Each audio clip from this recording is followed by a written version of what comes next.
Conductor Mahadevappa ಅವರನ್ನ ಭೇಟಿಯಾಗಿದ್ದಾರೆ ರಾಮಲಿಂಗಾರೆಡ್ಡಿ ಅವರ ಮುಂದೆ ಕಣ್ಣೀರು ಹಾಕಿದ್ದಾರೆ ಕಂಡಕ್ಟರ್ ಮಹದೇವಪ್ಪ ಆರೋಗ್ಯವನ್ನ ವಿಚಾರಿಸಿದ್ರು ಸಚಿವರು. ಹಲ್ಲೆ ದಿನ ನಡೆದಂತಹ ಘಟನೆ ಬಗ್ಗೆ ಕಂಡಕ್ಟರ್ ಆ ಸಂದರ್ಭದಲ್ಲಿ ಹೇಳ್ಕೊಂಡಿದ್ದಾರೆ. ಬೆಮ್ಸ್ ಆಸ್ಪತ್ರೆಯಲ್ಲಿ ಮಹದೇವಪ್ಪಗೆ ಚಿಕಿತ್ಸೆ ಮುಂದುವರೆದಿದೆ.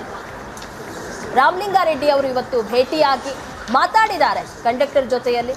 ಅವತ್ತು ಏನಾಯ್ತು ಘಟನೆ ಅದ್ರ ಬಗ್ಗೆ ಮಾತಾಡ್ತಾ ಕಣ್ಣೀರಿಟ್ಟಿದ್ದಾರೆ ಕಂಡಕ್ಟರ್. ದೃಶ್ಯಗಳನ್ನು ನೋಡ್ತಾ ಇದ್ದೀರಾ ಮಹದೇವಪ್ಪ ಅವರು ಯಾವ ರೀತಿಯಾಗಿ ಕಣ್ಣೀರಿಟ್ಟಿದ್ದಾರೆ ಅಂತ.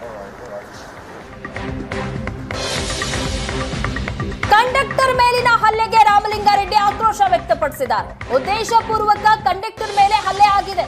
ನಾವೆಲ್ಲ ಕಂಡಕ್ಟರ್ ಮಹದೇವಪ್ಪ ಪರಾನೇ ಇದ್ದೀವಿ. ಹಲ್ಲೆ ಮಾಡಿದವರ ವಿರುದ್ಧ ಗೂಂಡಾ ಕಾಯ್ದೆ ಹಾಕಬೇಕು. ಬಸ್ಗಳಿಗೆ ಮಸಿ ಬಳಿಯೋದ್ರಲ್ಲಿ ಅರ್ಥ ಇಲ್ಲ. ತಪ್ಪು ಯಾರು ಮಾಡಿದ್ದಾರೆ ಅವರ ವಿರುದ್ಧ ಕ್ರಮ ಆಗ್ಲಿ ಅಂತ ರಾಮಲಿಂಗಾರೆಡ್ಡಿ ಹೇಳಿದ್ದಾರೆ.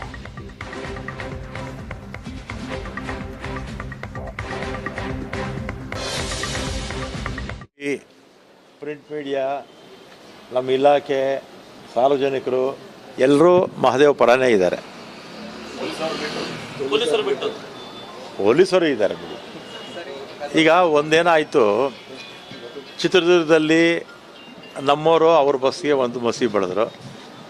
ನೆಕ್ಸ್ಟ್ ಡೇ ಏನು ಮಾಡಿದ್ರು, ಅವರು ಅಲ್ಲಿ ಮಸಿ ಬೆಳೆದ್ರು. ಅದರಿಂದ ಬಸ್ಗಳಿಗೆ ಮಸಿ ಬೆಳೆಯೋದ್ರಲ್ಲಿ ಅರ್ಥ ಇಲ್ಲ ಅಲ್ವಾ? ಒಂದು ನಿಮಿಷ, ನಮ್ಮ ಬಸ್ಗೆ ಅವ್ರ ಮಸಿ ಬೆಳೀತಾರೆ, ಅವ್ರ ಬಸ್ಗೆ ನಾವು ಮಸಿ ಬೆಳಿತೀವಿ. ನಷ್ಟ ಎರಡೂ ರಾಜ್ಯಕ್ಕಾಗತ್ತೆ. ಈಗ ಎರಡೂ ರಾಜ್ಯಕ್ಕೆ ಬಸ್ಸುಗಳು ನಿಂತು ಹೋಗಿರೋದ್ರಿಂದ ನಮಗೂ ಜನಕ್ಕೆ, ಸಾರ್ವಜನಿಕರಿಗೂ ಅನಾನುಕೂಲ. ಆಮೇಲೆ ಸಾರಿಗೆ ಸಂಸ್ಥೆಗಳು ಕೂಡ ನಷ್ಟ ಆಗುತ್ತೆ ಅಲ್ವಾ? ಇದೊಂದು ಕ್ಷುಲ್ಲಕ ಒಂದು ಕಾರಣ ಅಂತಲೇ ಹೇಳ್ಬೋದಾ ವಿಚಾರ. ಈ ವಿಚಾರಕ್ಕೆ ತಪ್ಪು ಯಾರು ಮಾಡಿದ್ರೋ ಅವ್ರ